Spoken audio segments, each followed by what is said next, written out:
নমস্কাৰ কি খবৰ মই নিৰঞ্জন বৰা মোৰ ইউটিউব চেনেল নিৰঞ্জন বৰালৈ আপোনালোক সকলোকে পুনৰবাৰ স্বাগতম জনাইছো ফাইনালি পুনৰ অসমত TA army territorial army open rally start হ'ব অহা কালিলৈ পৰা অৰ্থাৎ অহা কালিলৈ 1 ডিসেম্বৰৰ পৰা আপোনালোকৰ টিএ আৰ্মি ৰেলী হ'ব পুনৰ আমাৰ অসমত ষ্টাৰ্ট হ'ব কোন ডিস্ট্ৰিক্টৰ কেতিয়া আছে ইয়াত যেটো অল অসমৰ লৰাই ইন্টাৰভিউ দিব পাৰিব হেইভাবে কোনটো ডিস্ট্ৰিক্টৰ কেতিয়া আছে কোন কেটা পোষ্টত কোন তাৰিখত আপোনালোকে দিব পাৰিব ভিডিওটো খুব ধুনিয়াকৈ ডিটেইলছত বুজাই দিম ভিডিওটো শেষলৈকে চাব আৰু আপোনাৰ যিমান লগৰ বন্ধু বান্ধৱী আছিল সকলোলৈকে ভিডিওটো অকমান শেয়াৰ কৰি দিব প্ৰথমতে কৈ লৈছো আপোনালোকক কোৱালিফিকেশনটো টি আৰ্মিত বয়সটো প্ৰথম কৈছো কম পায় 18 বছৰৰ পৰা 42 বছৰলৈকে আপোনালোকে টি আৰ্মি ওপেন ৰেলী দৌৰ মাৰিবলৈ যাব পাৰে আৰু কোৱালিফিকেশন যদি চাই বিভিন্ন ধৰণৰ পোষ্ট থাকে জিডিত যদি আপুনি দৌৰ মাৰিবলৈ যায় মেট্ৰিক পাস কৰিব লাগিব মিনিমাম আৰু 45% মানে সেকেন্ড ডিভিজন থাকিব লাগিব তেতিয়াহে আপুনি জিডিত দৌৰ মাৰিবলৈ যাব পাৰিব আৰু প্ৰতিটো সাবজেক্টৰ 33 নম্বৰতকৈ যদি কম থাকে তেতিয়া আপুনি ইন্টাৰভিউ দিবলৈ কোনো কাৰণতে যাব নোৱাৰে আৰু দুটা ট্ৰেডমেনৰ পোষ্ট থাকে এটা হৈছে 8 পাস ট্ৰেডমেন এটা হৈছে 10 পাস মেট্ৰিক পাস ট্ৰেডমেন আপুনি সিম্পল মেট্ৰিক পাস কৰিলে যাব পাৰে 45% যদি নাই কিন্তু প্ৰতিটো সাবজেক্টৰ 33 টো লাগিবই আৰু 8 পাসৰ ট্ৰেডমেনত আপুনি যদি দিবলৈ যায় ৰেলীটো তেতিয়া সিম্পল 8 পাস কৰিলে আপুনি যাব পাৰিব কিন্তু 8 ত প্ৰতিটো সাবজেক্টত আপোনাৰ 33 নম্বৰটো কিন্তু থাকিব লাগিবই তাৰপিছত আৰু এটা পোষ্ট আছে ক্লাৰ্কৰ পোষ্ট আছে হেতু ট্ৰেডমেনতে পৰে হেতু খালি হাই সেকেন্ডাৰী পাস লাগিব মেট্ৰিক পাস নহয় হাই সেকেন্ডাৰী আপুনি ফাৰ্স্ট ডিভিজন পাব লাগিব 60% থাকিব লাগিব তেতিয়াহে আপুনি ক্লাৰ্কৰ পোষ্টত দৌৰ মাৰিবলৈ যাব পাৰিব আৰু প্ৰতিটো সাবজেক্টতে 50 নম্বৰতকৈ বেছি থাকিব লাগিব হাই সেকেন্ডাৰী কথাটা মন কৰিব বয়সটো গম পালে 18 বছৰ পৰা 42 বছৰলৈকে যাব পাৰিব 18 বছৰৰ পৰা 30 বছৰলৈকে আপোনাৰ বেলেগ গ্ৰুপ বনাব ৰানিংত আৰু 31 বছৰৰ পৰা 42 বছৰলৈকে 31 পৰা 42 লৈকে আপোনাৰ ৰানিংৰ টাইমটো অকনমান বেছি দিয়া বেলেগকে হেখিনি ক্যান্ডিডেট বা হেখিনি ব্যক্তি দৌৰে এতিয়া কোৱালিফিকেশন বয়সটো গম পালে আৰু হাইটৰ কথাটো যদি চাই হাইটটো আমাৰ অসমৰ কাৰণে মানে নৰ্থ ইষ্টৰ কাৰণে হাইট লাগে অনলি 157 সেন্টিমিটাৰ হাইট হলে হৈ যাব 160 নহলো আপোনালোকৰ হৈ যাব আৰু বডিখন মিনিমাম 77 সেন্টিমিটাৰ থাকিব লাগিব সকলোৱে আৰু 5 সেন্টিমিটাৰ ফুলাই আপোনালোকে 82 সেন্টিমিটাৰ চেষ্টখন হ'ব লাগিব আৰু ওয়েটটো মিনিমাম 50 কেজি মান লাগে আৰু তেনেকুৱা বৰ বিশেষ কথা নাই মানে ওয়েটত হিমান ফেল নকৰে ৰানিং যেটো পাস কৰা গিটা ভাল গিটাহে পাস কৰে ফিজিক্যাল ফিট গিটাহে পাস কৰে আপুনি ওভাৰৱেট আন্ডাৰৱেট গিটা আন্ডাৰৱেট হলো আপোনালোকৰ তাত মিলাই মেলি দিয়ে কিন্তু 50 কেজি মিনিমাম আপোনালোকৰ ওয়েটটো হ'ব লাগিব আৰু এতিয়া মই ডেটখিনি কৈ দিছো আৰু ৰানিংটো কৈছো 1600 মিটাৰ দৌৰিব লাগিব টাইমিংটো ইনে দিয়া থাকে 5:45 হেতু লগত কথা নাই আৰ্মি নিজৰ ইচ্ছা মতে আপোনালোকৰ ৰখাব এক্সেলেন্ট গ্ৰুপত এটা মন গলে এটা ৰখাব দুটা মন গলে দুটা ৰখাব আৰু কোৱালিফাই 5টা 3টা 10টা যি কৰে এটা ইচ্ছা মতে কোৱালিফাই কৰাব আপুনি ভাল ৰানিং এটা কৰিব লাগিব তেতিয়াহে টি আৰ্মিত পাস কৰিব পাৰিব আৰু 31 বছৰৰ পৰা 42 বছৰলৈকে বেলেগ গ্ৰুপত দৌৰাব তেখেতলোকৰ 6.5 মিনিটলৈকে সময় দিয়ে সম্পূৰ্ণ কৰা সময় দিব অলপ বেছি সময় দিব 6.5 লৈকে দিয়ে আপোনালোকে 31 বছৰ ওপৰ হলে বেলেগকে আপুনি তাত দৌৰাব তাত ৰানিংটো পাস কৰিলে সুবিধাটো দিয়ে হেই হল ক্যান্ডিডেটক যি হল 31 বছৰ প্লাস এজ থাকে আৰু ইয়াত যদি চাই ডকুমেন্ট প্ৰপাৰ লাগিব ডকুমেন্ট কমপ্লিট হৈ গলেহে আপুনি লাভ হ'ব ৰানিং পাস কৰি আপুনি যদি ডকুমেন্ট এটাও এৰি থৈ যায় তেতিয়া কিন্তু আপুনি ৰানিং পাস কৰি লাভ নাই ঘৰলৈ পঠিয়াই দিব ডকুমেন্টখিনি মন কৰিব পুনৰ কৈছো আগত যেটো মই অলৰেডি ভিডিও বনাই থৈছো ডেসক্ৰিপচনত পাই যাব এই ডেসক্ৰিপচনৰ লিংকৰ পৰা আপুনি চাই লব যেটো কাইলৈৰ পৰা ৰেলীটো ষ্টাৰ্ট হৈ গল পুনৰ মই কৈ দিছো ডকুমেন্টখিনিৰ কথা প্ৰথম হল মেট্ৰিক পাসৰ দিবলৈ যায় 8 পাসৰ দিবলৈ যায় 10 পাসৰ দিবলৈ যায় হাই সেকেন্ডাৰী পাসৰ দিবলৈ যায় ট্ৰেডমেন হোক জিডি হোক আপুনি দিবলৈ গলে যেটো পাস দিবলৈ যাব তাৰ সাৰ্টিফিকেট আৰু মাৰ্কশিট লাগিব এক নম্বৰ কথা তাৰ পিছত আপোনাৰ date of birth to prove কৰিবৰ কাৰণে বাৰ্থ সাৰ্টিফিকেট লাগিব যি হল 8 পাসৰ দিবলৈ যাব আৰু যি হল মেট্ৰিক পাসৰ দিবলৈ যাব ন বা ক্লাৰ্কত দিবলৈ যাব তেওঁলোকে মেট্ৰিকৰ এডমিটটো বা সাৰ্টিফিকেটখন দি দিলে হ'ব বা মাৰ্কশিটখন দি দিলে হ'ব তাত যেটো ডেট অফ বাৰ্থটো থাকে সকলো ক্যান্ডিডেটে হেখন বাৰ্থ সাৰ্টিফিকেট হৈ গল তাৰপা আধাৰ কাৰ্ড আৰু পান কাৰ্ড দুইটা লৈ যাব কোনটো দৰকাৰ হৈ যায় কথা নাই ঠিক নাই আধাৰ কাৰ্ড পান কাৰ্ড আপোনালোকে দুইটা লৈ যাব অৰিজিনাল আৰু জেৰক্স কপি যিমানখিনি ডকুমেন্ট কৈছো প্ৰতিটোৰে অৰিজিনাল লৈ যাব আৰু দুকপিকে জেৰক্স কৰি লৈ যাব তাৰ পিছত আহিলে আপোনাৰ কাষ্টৰ certificate SC ST OBC WG হয় তাৰ কাষ্টৰ সাৰ্টিফিকেটখন লৈ যাব ষ্টেটৰখন লৈ যাব আপুনি চেন্ট্ৰেল ইণ্ডিয়া প্ৰয়োজন নাই ষ্টেটৰখন লৈ যাব আৰু অৰিজিনাল আৰু লগত দুকপি জেৰক্স নিব তাৰ পিছত আহিলে আনমেৰিড সাৰ্টিফিকেট গাঁওবুঢ়া সভা বনাই নিব কেৰেক্টাৰ সাৰ্টিফিকেট আপুনি গাঁওবুঢ়া সভা বনাই নিলেও হৈ যাব আৰু ৰিলিজন সাৰ্টিফিকেট এই সাৰ্কুল অফিস মণ্ডলে দিয়ে মণ্ডলৰ অফিসৰ পৰা আপোনালোকে বনাই নিব লাগিব প্ৰতিটো সাৰ্টিফিকেট অৰিজিনেল আৰু 2 কপি জেৰক্স মিনিমাম কৰি লৈ যাব তাৰ পিছত যদি আপোনাৰ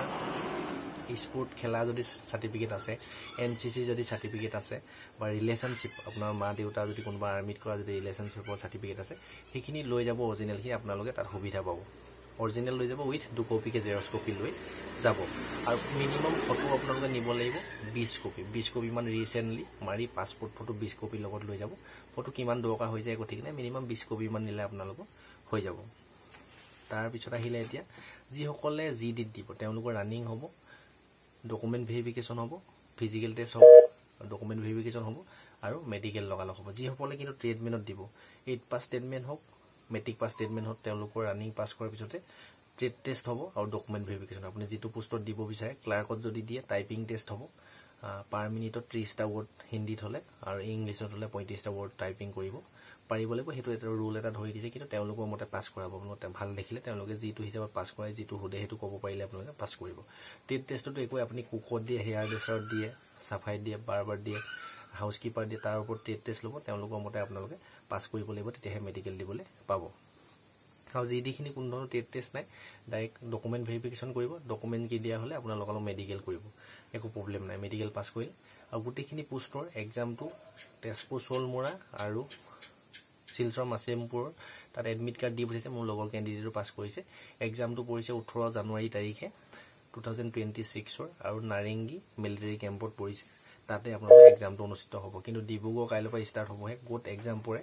এতিয়া ক'ব পৰা নাযায় ডিব্ৰুগড় ক্যান্ডিডেট কোনোবা পাস কৰিলে মই যদি পাৰো আপোনালোকক জনাবলৈ চেষ্টা কৰিম এক্সামটো নাৰেঙ্গীতে হ'ব নে ডিব্ৰুগড়ত এক্সট্ৰাকে হ'ব হেতু কথা এতিয়ালৈকে গম পোৱা নাই এইখিনি ক্লিয়াৰ কৰি দিল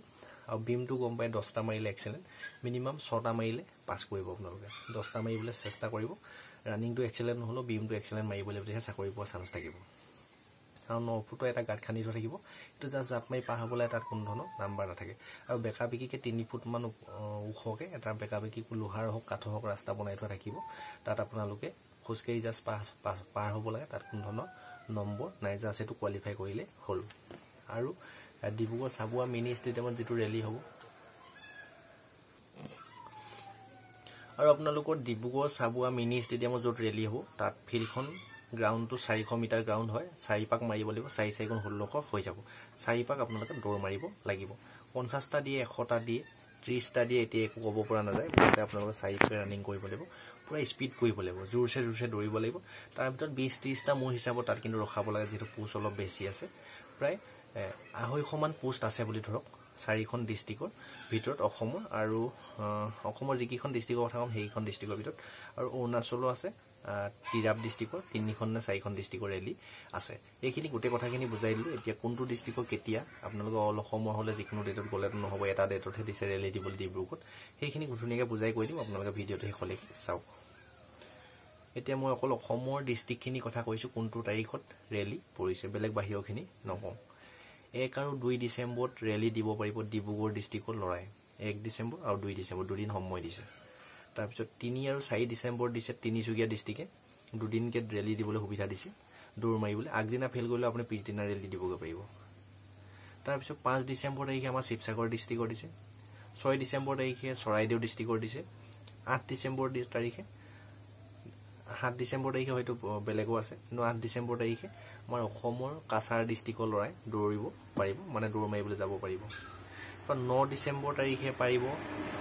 হাইলাকান্দি কৰিমগঞ্জ শ্ৰীভূমি এণ্ড ডিমা হাছাও এই 4খন ডিস্ট্ৰিক্টে 9 ডিসেম্বৰ তাৰিখে ৰেলী দিবলৈ যাব পাৰিব এতিয়া আহিলে অল অসমৰ ডিস্ট্ৰিক্টে কেতিয়া দিব পাৰিব অল অসমৰ ডিস্ট্ৰিক্টে দিব পাৰিব 10 ডিসেম্বৰ তাৰিখে অল আসামৰ সকলো ডিস্ট্ৰিক্টে দিব পাৰিব লগতে অল ইণ্ডিয়া সকলো ষ্টেটৰ লৰাই দৌৰিবলৈ যাব পাৰে 10 ডিসেম্বৰ তাৰিখে যেটো হেইদিনাই ট্ৰেডমেনৰ পোষ্টখিনি ৰেলী হ'ব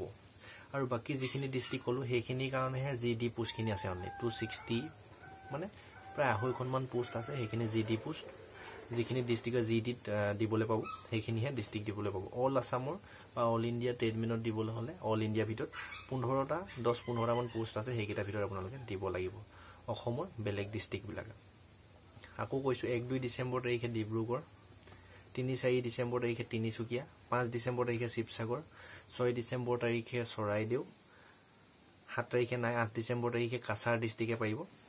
9 ডিসেম্বৰ তাৰিখে হাইলাকান্দি, কৰিমগঞ্জ, শ্ৰীভূমি এণ্ড ডিমা হাছাও এইকেইখন ডিষ্ট্ৰিক্টে জিডিত দৌৰ মাৰিব পাৰিব। আমাৰ অসমৰ ডিব্ৰুগড় চাবুৱা মিনি ষ্টেডিয়ামত যিটো ৰেলী হ'ব তাত দৌৰ মাৰিবলৈ যাব পাৰিব। আৰু অল আছামৰ সকলো ডিষ্ট্ৰিক্টৰ ল'ৰাই দৌৰিবলৈ যাব পাৰিব। 10 ডিচেম্বৰ তাৰিখে ট্ৰেডমেনৰ পোষ্টকেইটা 8 পাছ ট্ৰেডমেন, 10 পাছ ট্ৰেডমেন আৰু হাই ছেকেণ্ডেৰী পাছৰ ক্লাৰ্কৰ পোষ্টখিনিত। এইখিনিয়ে মই গোটেইখিনি কথা বুজাই দিলোঁ। আৰু আপোনালোকে কিবা বুজি নাইব যদি কমেণ্ট কৰিব। যিহেতু কাইলৈৰ পৰা ষ্টাৰ্ট হ'ল, আপোনালোকে ভালদৰে ৰানিং কৰক। বহুত চান্স আছে ইয়াত, যিহেতু পোষ্ট বেছি আছে, চাকৰি পোৱা চান্স বহুত বেছি আছে। এক্সেলেণ্ট মাৰিবলৈ চেষ্টা কৰিব। ডেছক্ৰিপশ্যনতে হোৱাটছআপ গ্ৰুপৰ লিংক আছে, টেলিগ্ৰাম চেনেলৰ লিংক আছে, ইনষ্টা আইডি আছে, ফেচবুক পেজৰ লিংক আছে। গোটেইখিনিতে মোৰ লগত জড়িত হৈ থাকিব বিচাৰিলে ছাবস্ক্ৰাইব ফ'ল' কৰি ৰাখিব। চেনেলটো যদি এতিয়াও ছাবস্ক্ৰাইব কৰি ৰখা নাই, ছাবস্ক্ৰাইব কৰি বেল আইকনটো প্ৰেছ কৰি ৰাখিব। আৰু আপোনালোকে তেজপুৰ, চলমৰা বা শিলচৰ, মাচিমপুৰত যদি ৰানিং মেডিকেল কমপ্লিট কৰিলে,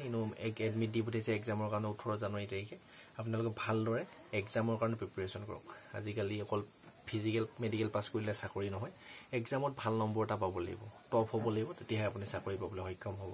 যদি আপুনি ফিজিকেল মেডিকেল পাছ কৰি আহিলে পূৰা ষ্টেটাছ লগাই থাকি লাভ নাই। এক্সাম যিদিনা দিব, ৰিজাল্ট যিদিনা দিব, সেইদিনা আপোনালোকক কান্দিবলগীয়া হ'ব, ভালদৰে যদি পঢ়া শুনাটো নকৰে। আৰু যদি লাগে কমেণ্ট কৰিব, কোনোবা কেণ্ডিডেট যদি পাছ কৰি আছে, মই চিলেবাছৰ ওপৰত ভিডিঅ' বনাই দিম। আৰু আপোনালোকৰ হয়তো এইখিনি পোষ্ট 18 জানুৱাৰী তাৰিখে আছে ন এক্সামটো, ফেব্ৰুৱাৰী মাৰ্চৰ ভিতৰত আপোনালোকৰ জইনিং হৈ যাব। খুব সোনকালে হ'ব, বেছি দেৰি নহয় গোটেই প্ৰচেছটো। এইখিনিয়ে আজিৰ ভিডিঅ'টোৰ পৰা ইমানতে বিদায় লৈছোঁ। আপোনালোকে যদি ডিব্ৰুগড় ৰেলী দিবলৈ আহিব পাৰিব, কিন্তু গোটেই কথাখিনি চাই ল'ব কোনটো তাৰিখত আপোনালোকৰ ৰেলী আছে। তাৰ আগতে যদি গুচি আহে বহুত দিন থাকিব লাগিব, বেলেগ ডেটৰ আপোনালোকক দৌৰ মাৰিবলৈ সুবিধা নিদিব। ঘৰখন, পৰিয়ালটো, সমাজখন তথা দেশখনৰ উন্নতিৰ হকে প্ৰতিটো ক্ষেত্ৰতে কাম কৰি যাওক। আপোনালোকৰ লক্ষ্য উদ্দেশ্য সোনকালে পূৰণ হওক, তাৰে কাৰণে ভগৱানৰ ওচৰত প্ৰাৰ্থনা জনাইছোঁ। মোৰ যদি ভিডিঅ'টো অলপ হ'লেও ভাল লাগিল বা ইনফৰ্মেশ্যনখিনি পাই যদি ভাল লাগিলে, লাইক এটা মাৰি দিব। ধন্যবাদ।